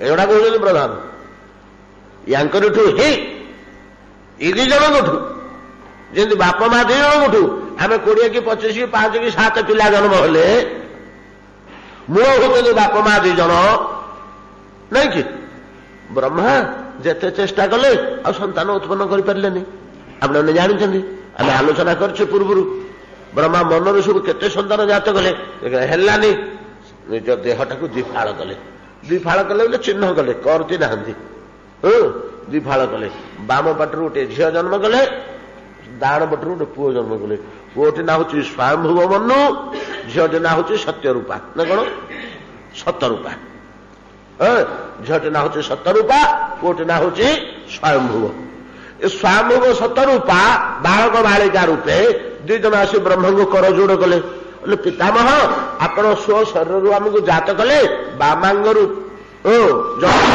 दक्षिण अंगरू नहीं कि बाम दक्षिण आम 2 प्रकार देह मैंने बाँ गोड़ डाण गोड़ बाँ हाथ डाण हाथ बाँ आँखि डाण आँखि ठीक फाड़ करदे देहटा 2 भाग बाम पार्श्वर सतरूपा दक्षिण पार्श्वर स्वयंभुव मत जात कले आम 2 जन को आम कौन करू आपण आमर स्रष्टा तो आपण आमर भगवान जेहेतु आपण ही आमर स्रष्टा आपण आमको तैयारी करछंती आपण आमर भगवान आपण आदेश पालन ही आमर धर्म वो कर्तव्य आउ वेद फत धर्म फर्म आमर किसी नहीं आपण आदेश पालन ही धर्म आम कौन करू कह ये ब्रह्मा तो खाली विकल होकर अच्छा केमी सृष्टि गोटे प्राणी भर्ती हूँ से जिते चेष्टा कर प्राणी होना से कहले तुम्हें 2 जन गोटे काम कर ना कौन ना तुम्हें दुहे में परस्पर मिलित हो श्रृंगार प्रक्रिया देह संबंध पूर्वक संतान जात कर हो आज्ञा आपण आदेश ही आम वेदवाणी सतरूपा स्वयंभुव एमाने 2 परस्पर मिलित हो 2टा पुआ 3टा झील 5टी संतान जात कले पुओटी ना हूँ उत्तान पाद और प्रियव्रत नहीं कि झील 3टी होती आकुति प्रसूति देवहूति यू सृष्टि प्रक्रिया आरंभ यू सृष्टि प्रक्रिया आरंभ या पूर्व सृष्टि ना देह संयोग जनित विश्वर विकास प्राणी जगतर विकास विश्वर नुह प्राणी जगतर विकास ये 2 जन स्वयंभुव और सतरूपा स्वयंभुव सतरूपा जोड़ी कहते मूल या ब्रह्मा थे 1 ब्रह्मा गोटे थे ସେ ଗୋଟିକ ଦ୍ୱାରା କିଛି କାର୍ଯ୍ୟ ହେଲାନି, ସେ ଚେଷ୍ଟା କରିଛନ୍ତି। ସେ କ'ଣ କମ୍ ଚେଷ୍ଟା କରିଛନ୍ତି କି? ସେ ଗୋଟେ କିଛି ଚେଷ୍ଟା କରିଛନ୍ତି କିନ୍ତୁ ହେଇପାରିଲାନି। ବହୁତ ପ୍ରାଣୀ ଉତ୍ପନ୍ନ ହୋଇପାରିଲେନି। ସେଠୁ ସେ ନିଜେ ଦିଭାଗ ହେଇ ବ୍ରହ୍ମା ସ୍ୱୟଂ ସତ ରୂପରେ ପରିଣତ ହୋଇ ଉଭୟଙ୍କର ଦେହ ସଂଯୋଗରୁ କୋଟି କୋଟି ଜୀବ। ତା ପରବର୍ତ୍ତୀ କାଳରେ ସବୁ ଭାଗବତର ବର୍ଣ୍ଣନା ଅଛି, ବିଷ୍ଣୁ ପୁରାଣର ବର୍ଣ୍ଣନା ଅଛି, ସବୁ ପୁରାଣରେ ପ୍ରାୟ ବର୍ଣ୍ଣନା ଅଛି। କେମିତି ଏଇଟା ତ ବିସର୍ଗଟା ଆଉ। ବିସର୍ଗ ଅର୍ଥ ଜୀବ ଜଗତର ସୃଷ୍ଟି ଆଉ ଜୀବ ବିଭିନ୍ନ ବ୍ରହ୍ମାଣ୍ଡର ସୃଷ୍ଟି, ତାପରେ ବ୍ରହ୍ମାଣ୍ଡ ଭିତରେ ଜୀବ ଜଗତର ବିକାଶ ଆଉ ଜୀବ ଜଗତର ବିକାଶ ବିପୁଳ ଭାବରେ ଗୋଟିଏ ଗୋଟିଏ ବର୍ଣ୍ଣନା ହେଇଛି ଆଉ। ପକ୍ଷୀ କୁଠୁ ଆସିଲେ, ପକ୍ଷୀ କୁଠୁ ଆସିଲେ, ସରୀସୃପ କୁଠୁ ଆସିଲେ, ସର୍ପ କୁଠୁ ଆସିଲେ, ଜଳଚର କୁଠୁ ଆସିଲେ, ମତ୍ସ୍ୟ କୁଠୁ ଆସିଲେ, ଏସବୁ ଗୋଟିଏ ଗୋଟିଏ ହେଇକି ସବୁ ବର୍ଣ୍ଣନା ହେଇଛି। ଏ ସବୁ ତକ କୋଟି କୋଟି କୀଟ ପତଙ୍ଗଠୁ ଆରମ୍ଭ କରି ଦେବତାମାନଙ୍କ ପର୍ଯ୍ୟନ୍ତ ଯକ୍ଷ ରକ୍ଷ କିନ୍ନର ଗନ୍ଧର୍ବ ଅସୁର ରାକ୍ଷସ ଦୈତ୍ୟ ଦାନବ ଯାବତୀୟ ଯେତେ ଅଛନ୍ତି ଏ ସମସ୍ତଙ୍କର ମୂଳ ହେଉଛନ୍ତି ଯେମିତି ସ୍ୱୟଂଭୁବ ଆଉ ସତରୂପା। ତ ମହାକାଶରେ ବ୍ୟାପକ ଅନନ୍ତ କୋଟି ଧୂଳିକଣା ଅପେକ୍ଷା ଅଧିକା ସଂଖ୍ୟକ जो विश्व ब्रह्मांड वो तादेर जो लीला तादेर देवता तार जो व्यवस्था तार जो अवतार तार जहाँ किसी ये सब गुड़ाकर मूल होती दिजन बाप माँ ये होती बाप माँ। अतएव सब पुरुष मान भितर ए दुई पुरुष मुख्य हो एते गुड़ाक कथा गोटे पदरे अपूर्ण कहीदेक पलैले आमको जोटार कूल किनारा आम पाऊने हिसाब कर बुझीपारुने का चरण में प्रणाम कर रथर लंफ दे व्याकुल प्राण में डेई पड़ी अकुर ना प्रधान पुरुष दी जनकर अनंत पुरुष मान समस्त हृदय गोटे पुरुष विद्यमान तो अनंत पुरुष भितर प्रधान जो दुई जन तयो हो से दी जनकर पाद तले मु प्रणाम करी बोली अकुर आमको बतौचंदी। अथावरूढ़ सपदिशयोरथात् प्रधान पुंसोश्चरण स्वलापथये धिया धृतम जोगिभिरप्यहं ध्रुवं नमस्य आभ्यं च सखेन बनौ कसः। अर्जुन को भगवान कृष्ण कहले बोले अर्जुन हो गोटे कथा कहबी ना आज्ञा कहतु ना पिताहमस्य जगत माता धाता पितामह वेद्यं पवित्रम ओंकारम उरुक्षाम जजुरे बच मत जाना चाहूँ क्यों ना हाँ आज्ञा आपण किए आपण रहस्य कौन तो ये समस्त विषय जान मत जाना हेले एतिकी तुम जाना दरकार यतक तुम जानिले मत यथार्थ भाव में जान प्रथम जान पिताहमस्य जगत माता मुई जगतर पिता और माता बापा और माँ आपण बाप ना हाँ आ माँ को केंद्र बाहाले ना मु मते बाहाली माँ मध्य हेली से भाया कथाटी पिता मध्य मु माँ मध्य मु कथाटा को गुरुत्व सह विचार करंतु मु मध्य बाप मु मध्य माँ मु ही अन्नाथ मु ही बड़ ठाकुर मु ही प्रथम पुरुष मु ही द्वितीय पुरुष तत्व एक ही अनेक अनेक ही एक एटा को जे धारणा कर पारले ईश्वर ज्ञान हो गला किछ किछ हो गला प्रारंभिक खड़ी छुआ हो गला अक्षर शिक्षा न होता पारे खड़ी छुआ हो गला आध्यात्मिक पत्र खड़ी छुआ हो गला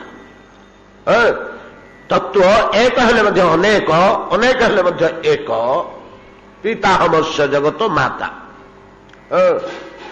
आउ तापरे आउ कौन ना धाता मुही गुड़ा सब धरी रखी से जान कौन कौन जान पिताहमस्य जगत माता धाता पितामह मु मध्य जगतर पितामह तब जाठू जात होइछ मनुकठू तांकर पिता मध्य मु क्या ब्रह्मा को जात होइछ ब्रह्मार पिता होच मु एडाक जान कहब କେମିତି କି କ୍ରମରେ କି ଭଳିଆ ବ୍ରହ୍ମାଙ୍କର ମଧ୍ୟ ମୁଁ ପିତା, ବ୍ରହ୍ମା କେମିତି ତମର ସ୍ରଷ୍ଟା, ମୁଁ କେମିତି ବ୍ରହ୍ମାର ସ୍ରଷ୍ଟା, ଏଟା ବୁଝିବାକୁ ହବ।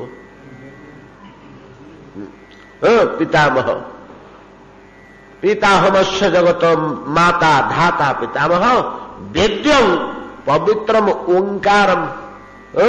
ଆଜ୍ଞା ଏଗୁଡ଼ା କିଛି ବୁଝି ହଉନି, ଓଙ୍କାରଟାକୁ ଧରୁନ, ଶବ୍ଦ ମାଧ୍ୟମରେ ଆଗ ବୁଝିଛ, ଯଦି ବୁଝି ନ ପାରୁଛ। ଶବ୍ଦଟା ଯେମିତି ଯେମିତି ଭାଗ ହେଇଛି, ଭିନ୍ନ ହେଇଛି, ମୁଁ ମଧ୍ୟ ସେମିତି ଭିନ୍ନ ହେଇ ଭାଗ ହେଇ ଆସିଛି। ପବିତ୍ରମ ଓଙ୍କାରମ୍ ରୁକ୍ସାମ ଯଜୁରେ ବଚ, ସେମିତି ଅନନ୍ତ ମନ୍ତ୍ରରେ ବିସ୍ତାରିତ ହେଇଯାଇଛି। ମୁଁ ସେମିତି ଏକରୁ ଅନନ୍ତ ପୁରୁଷରେ ବିସ୍ତାରିତ ହେଇଛି। ଏଟା ଜାଣିବା ପାଇଁ କୌଶଳ। ତେବେ ଶାସ୍ତ୍ର ଭିତରେ ବସିଗଲେ, ଧ୍ୱନି ତତ୍ତ୍ୱ ଭିତରେ ବସିଗଲେ ତାପରେ ସ୍ପଷ୍ଟ ହେଇଯିବ। ଏଇଥିପାଇଁ ବେଦାନ୍ତ ଦର୍ଶନରେ ତ ବ୍ୟାସଦେବ କହିଲେ ଅଥାତ ବ୍ରହ୍ମ ଜିଜ୍ଞାସା, ଆସ ବ୍ରହ୍ମ ବିଚାର କରିବା। ପ୍ରଥମ କରି କହିଲେ ଜନ୍ମାଦେଶ ଯତ, ଏ ବିଶ୍ୱ ବ୍ରହ୍ମାଣ୍ଡ ଯାଠୁ ଜାତ ହଉଛି। ଆଜ୍ଞା ଆମେ କିଛି ଧରିପାରିଲୁନି ବିଶ୍ୱ ବ୍ରହ୍ମାଣ୍ଡ କାହାଠୁ କେମିତି ଜାତ ହଉଛି। ସାଙ୍ଗେ ସାଙ୍ଗେ କହିଲେ ଶାସ୍ତ୍ର ଜନିତ୍ୱାତ, ଶାସ୍ତ୍ର ଧରୁନ ତାହେଲେ ଜଣାପଡ଼ିବ ନା ଆଉ, ଧ୍ୱନିରୁ ଜଣାପଡ଼ିବ ନା ଆଉ। ଧ୍ୱନିଟା ହଉଛି ବଡ଼ ଜିନିଷ ଭିତରେ। ଧ୍ୱନି ବା ଶବ୍ଦ, ଶବ୍ଦ ବ୍ରହ୍ମଟି, ନାଦ ବ୍ରହ୍ମ, ସେ ଭିତରେ ଜ୍ଞାନ ଉତ୍ପନ୍ନ କରିବ। ଶାସ୍ତ୍ର ଜନିତ୍ୱାତ, ଶାସ୍ତ୍ରରୁ ଜାତ ହେବେ। ତୁମର ଈଶ୍ୱର ଜ୍ଞାନଟା ଶାସ୍ତ୍ରରୁ ଜାତ ହବ। ଈଶ୍ୱର ଶାସ୍ତ୍ର ଯୋନି, ଆମେ ଯୋନି ମାନବ ଯୋନି, ସେ ପଶୁ ଯୋନି, କିଏ ଦେବ ଯୋନି, ସେମିତିକା ଈଶ୍ୱର ହଉଛନ୍ତି ଶାସ୍ତ୍ର ଯୋନି। ସେ ଶାସ୍ତ୍ରରୁ ଜାତ ହୁଅନ୍ତି। ଯୋନି ଜାତ ହବା ତଳି, ସେ ହଉଛନ୍ତି ସତ। ଅତଏବ ଶାସ୍ତ୍ର ଦ୍ୱାରା ଏଟା ଜଣା ପଡିବ ଭଗବାନ କେମିତି ଜଗତର ବାପ, କେମିତି ଜଗତର ମା, କେମିତି ଜଗତର ଧାରଣ କରିବା ଧାତା, କେମିତି ପିତାର ପିତା। ଏସବୁ ଗୁଡ଼ିକ ଶାସ୍ତ୍ରରୁ ହିଁ ଜଣା ପଡିବ।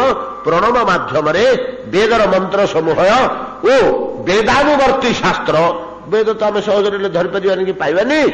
ବେଦାନୁବର୍ତ୍ତୀ, ବେଦାନୁଗତ, ବେଦକୁ ଧରିକରି ପରବର୍ତ୍ତୀ କାଳରେ ଯୋଉ ଶାସ୍ତ୍ର ଗୁଡ଼ିକ ସୃଷ୍ଟି ହେଇଛି, ଅଧ୍ୟାତ୍ମ ଶାସ୍ତ୍ର, ଋଷିମୁନିଙ୍କ ଦ୍ୱାରା ପ୍ରଣୀତ ଶାସ୍ତ୍ର, କଥିତ ଶାସ୍ତ୍ର, ତାକୁ ଧରିଲେ ମଧ୍ୟ ଈଶ୍ୱର ତତ୍ତ୍ୱ ସହଜରେ ବୁଝି ହେଇଯିବ।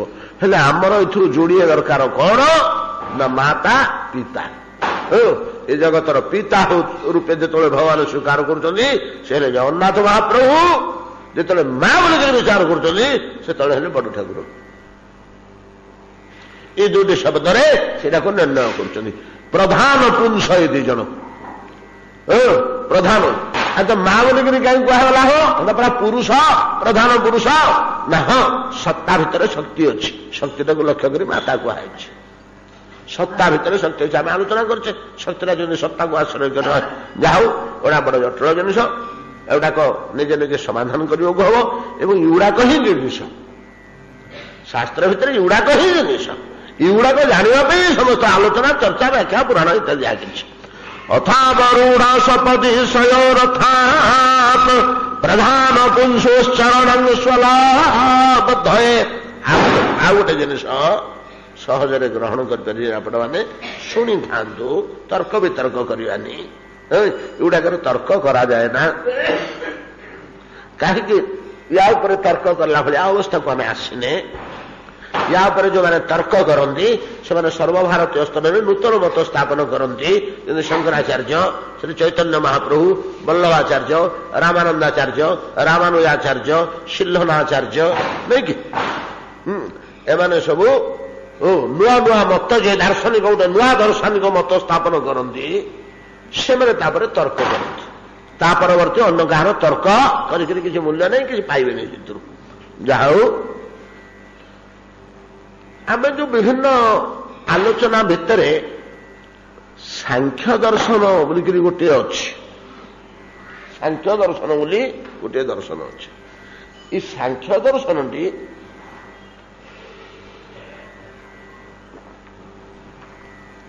ରଚୟିତା କିଏ?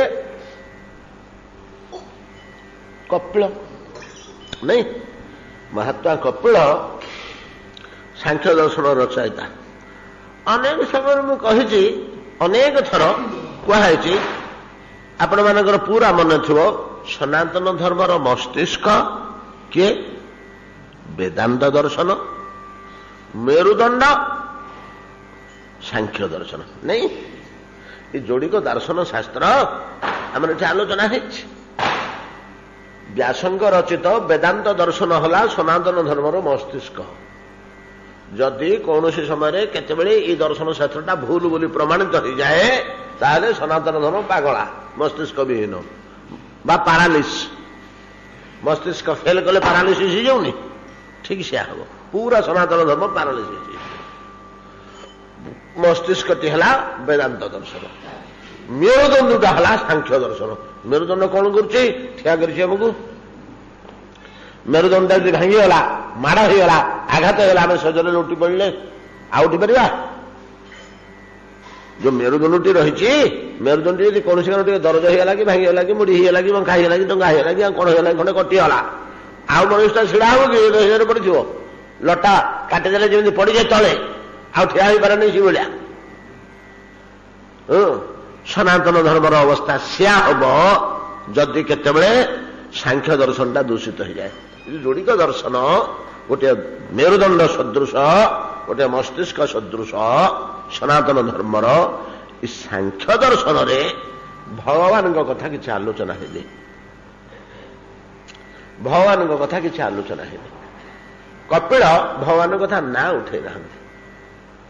6ଟାଙ୍କ ଦର୍ଶନରେ ଭଗବାନଙ୍କ କଥା ସେତେଟା ନାହିଁ, 5ଟାରେ ନାହିଁ। ଦର୍ଶନ ଗୁଡାକରେ ଭଗବାନଙ୍କ ଲୀଳା ଫେଳା ନାହିଁ, ଜଟିଳ ଯୁକ୍ତି ତର୍କ ଆଉ, ଖାଲି ତର୍କ ପ୍ରତିଷ୍ଠିତ ଆଉ, ଦୁର୍ବୁଦ୍ଧ ତର୍କ ଆଉ। ଏଇ ଯୋଉ 5ଟି ଦର୍ଶନ, ବେଦାନ୍ତ ଦର୍ଶନ, 6ଟାଙ୍କ ଦର୍ଶନ କାହା ଉପରେ ଆଲୋଚନା କରିଛନ୍ତି? ତୁମକୁ ଜାଣ, ପଛ ଭଗବାନଙ୍କୁ ଜାଣିବ। ତୁମେ ଆଗ ତୁମକୁ ଜାଣ। ଭଗବାନଙ୍କୁ ଜାଣିବା କଥା ଦୂରେ ଥାଉ, ତମେ ନିଜକୁ ଆଗ ଜାଣ। ଏ ବିଶ୍ୱ କଣ, ତୁମେ କିଏ, ତୁମ ରହସ୍ୟ କଣ, ତୁମ ତତ୍ଵ କଣ, ତୁମେ କୋଉଠୁ ଆସିଲ, ତୁମେ କୁଆଡେ ଯିବ, ତୁମେ କାହିଁକି ଆସିଛ, ତୁମେ କିଏ, ଆଉ ତୁମେ ଯୋଉ ପରିବେଶ ଭିତରେ ଜୀବନ ବିତଉଛ, ଏ ପାହାଡ ପର୍ବତ, ଘର ଦ୍ୱାର, ନଦୀ ନାଳ, ସୂର୍ଯ୍ୟ ଚନ୍ଦ୍ର ଇତ୍ୟାଦି ସବୁ ଗୁଡା କଣ? ଏଇ ତ କହି ଦର୍ଶନ ଶାସ୍ତ୍ର 6ଟା କରିଛନ୍ତି ନା। ଆଉ ଦର୍ଶନ ଶାସ୍ତ୍ର ମାନଙ୍କର ମତ ହେଲା ଯେ ଆତ୍ମଜ୍ଞାନ ଆସିଗଲେ ପରମାତ୍ମ ଜ୍ଞାନ ତାର ସେ ଆସିବ।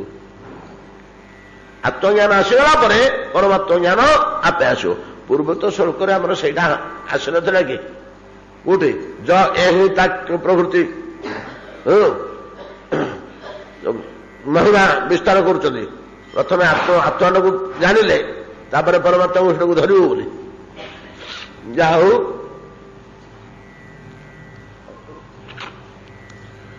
କପିଳ ସାଂଖ୍ୟ ଦର୍ଶନରେ ଯୋଡ଼ିଏ ଜିନିଷ ଆଲୋଚନା କରିଛନ୍ତି। ପ୍ରକୃତି ଆଉ ପୁରୁଷ, ଆଉ ଈଶ୍ୱରଙ୍କ କଥା କିଛି ଉଠେଇ ନାହାନ୍ତି, ପରମାତ୍ମାଙ୍କ କଥା କିଛି ଉଠେଇ ନାହାନ୍ତି। ପ୍ରକୃତି ଆଉ ପୁରୁଷକୁ ଧର। ପ୍ରକୃତି ଆଉ ପୁରୁଷ ଏଇ ଦିଟାକୁ ଜାଣି ପକେଇଲେ ତ ସାଂଖ୍ୟ ଦର୍ଶନର ସିଦ୍ଧାନ୍ତକୁ ଶ୍ରୀମଦ ଭଗବତ ଗୀତା କହିଲେ ତାର ମୁଖ୍ୟ ମୁଖ୍ୟ ସିଦ୍ଧାନ୍ତ ଗୁଡାକ କୁହାଯାଇଛି ଗୀତାରେ। ସାଂଖ୍ୟ ଦର୍ଶନ ପ୍ରକୃତି ପୁରୁଷ କଣ ବିଧ୍ୟନ୍ନାଦି ଉଭାବପି, ପ୍ରକୃତି ପୁରୁଷ ছিল ବିଧ୍ୟନ୍ନାଦି ଉଭାବପି, ଏ ଦିଟା ଆଗ ମୂଳରୁ ଅଛନ୍ତି। ଏ ଯୋଉ ପ୍ରକୃତି ବୋଲି କୁହାଯାଇଛି ସାଂଖ୍ୟ ଦର୍ଶନରେ, ଆପଣ ଏହାକୁ ଦି ୱାର୍ଡ ପ୍ରକୃତି, ଏଇ 3 ଅକ୍ଷର ଆପଣ ବେଶୀ ପାଇବେନି, ଗୋଟେ କି ଦିଟା ଅଛି। ପ୍ରକୃତି କି ସେଠି ପ୍ରଧାନ ବୋଲି କୁହାଯାଇଛି। ପ୍ରକୃତି ଜାଗାରେ ପ୍ରଧାନ ଶବ୍ଦଟା ବ୍ୟବହାର ହେଇଛି। ପ୍ରଧାନ ପୁରୁଷ, ପ୍ରଧାନ ପୁରୁଷ, ପ୍ରଧାନ ପୁରୁଷ। ଯୋଉ ପ୍ରକୃତି ପୁରୁଷ, ପ୍ରକୃତି ପୁରୁଷ ଆମେ କହୁଛେ, ପ୍ରକୃତି ଶବ୍ଦ ସାଂଖ୍ୟ ଦର୍ଶନରେ ନାହିଁ ବେଶୀ। ତା ନାଁ ହଉଛି ପ୍ରଧାନ। କଣ ସେ ପ୍ରଧାନ ଅର୍ଥ ସେ କଣ କରୁଛନ୍ତି ସେ ଅଲଗା କଥା। ଆଚ୍ଛା, ପ୍ରକୃତିର ବିଭିନ୍ନ ଶାସ୍ତ୍ରରେ ବିଭିନ୍ନ ନାଁ ନାଇଁକି? ଗୋଟିଏ ଜିନିଷ, ଏମିତି ପାଣି, ଆମେ କହିଲେ ପାଣି, ବଙ୍ଗାଳୀମାନେ କହିଲେ ଜଳ, ଏମାନେ କହିଲେ ପାନି, ତେଲୁଗୁ ମାନେ କହିଲେ ନିଲୁ, ଇଂରାଜୀ ମାନେ କହିଲେ ୱାଟର। ଆଉ କିଏ କଣ କହୁଛନ୍ତି? ବସ୍ତୁ ତ ଗୋଟେ, ବସ୍ତୁ ତ ଗୋଟେ, କିଏ କୋଉ ଭାଷାରେ କହିଲେ। ସେମିତି ଗୋଟିଏ ବସ୍ତୁକୁ ପୁରାଣ ଦର୍ଶନ କହୁଛନ୍ତି ପ୍ରକୃତି, ଉପନିଷଦ କହୁଛନ୍ତି ମାୟା, ବେଦାନ୍ତ ଦର୍ଶନ କହୁଛନ୍ତି ଅଜ୍ଞାନ, ସାଂଖ୍ୟ ଦର୍ଶନ କହୁଛନ୍ତି ପ୍ରଧାନ। ଏ ନାଁ ଖାଲି ଅଲଗା ଅଲଗା। ମାୟା କହିଲେ ଯାହା, ପ୍ରକୃତି କହିଲେ ସେୟା, ଅଜ୍ଞାନ କହିଲେ ସେୟା, ପ୍ରଧାନ କହିଲେ ସେୟା। ବୁଝିପାରିଲେ ନା? ଶାସ୍ତ୍ରରେ ଏକା ଜିନିଷ, ଖାଲି ନାଁଟା ଅଲଗା ଅଲଗା କରି କୁହାଯାଇଛି। ସେଇଟାକୁ ବେଦାନ୍ତ ଦର୍ଶନ କହୁଛନ୍ତି ଅଜ୍ଞାନ, ପୁରାଣ ଦର୍ଶନ କହୁଛନ୍ତି, 6 ଦର୍ଶନ ଭିତରେ ଅବଶ୍ୟ ପୁରାଣ ଦର୍ଶନ ନାହିଁ। ପୁରାଣ ଦର୍ଶନ କହୁଛନ୍ତି ପ୍ରକୃତି, ଉପନିଷଦରେ ତା ନାଁ ମାୟା, ଉପନିଷଦ ତା ନାଁ ମାୟା। ଗୀତାଟା ଉପନିଷଦ ହୋଇଥିବାରୁ ଗୀତାରେ ଖାଲି ମାୟା ମାୟା କୁହାଯାଇଛି। ମମ ମାୟା ଦୁରତ୍ୟୟା ମାୟାମୟ ତମ୍ ତରନ୍ତିତେ।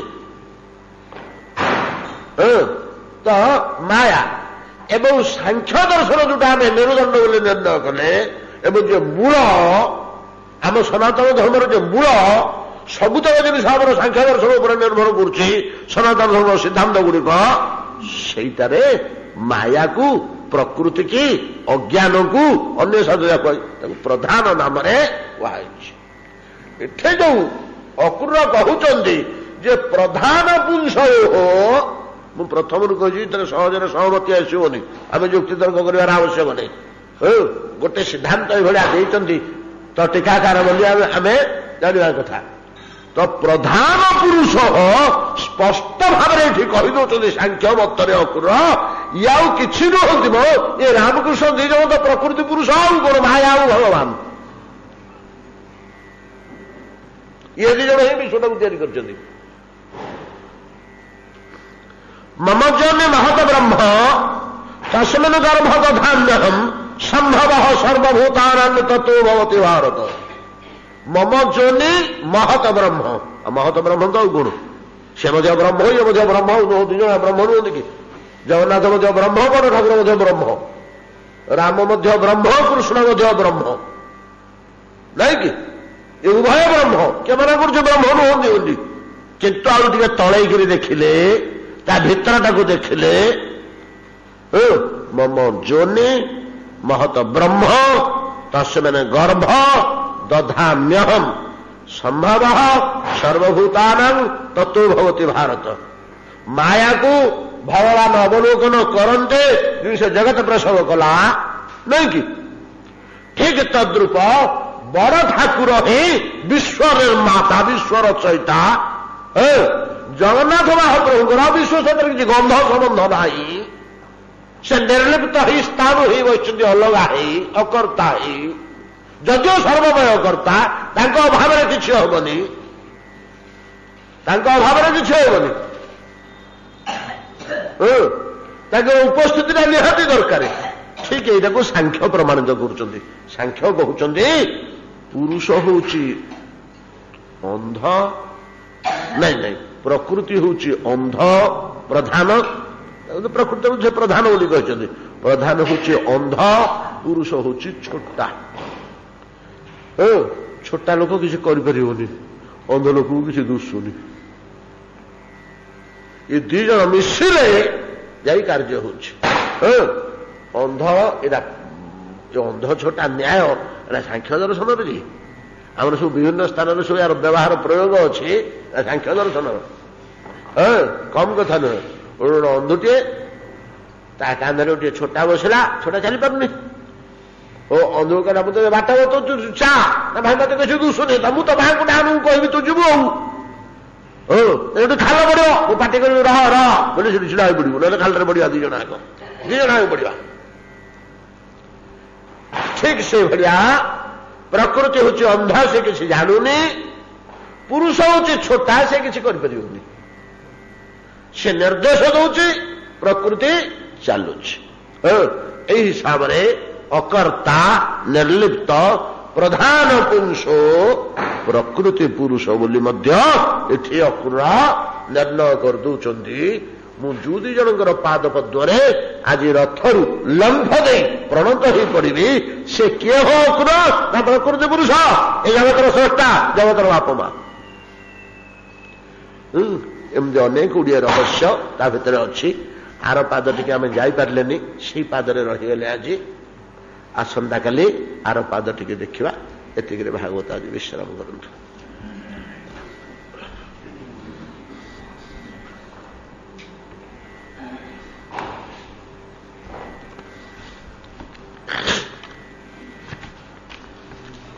श्री श्री दामोदराष्टकम श्री श्री दामोदर देवाय नमो नमः। नमामेश्वरं सच्चिदानन्दरूपं लसत्कुण्डलगोकुले भ्राजमानं यशोदाभियोलुखलथावमानं परामृष्टमद्यन्तद्रोद्य गोप्या रुदन्तं मुहुर्नेत्रजुग्मं मृजन्तं करम्भोजजुग्मेन सातङ्कने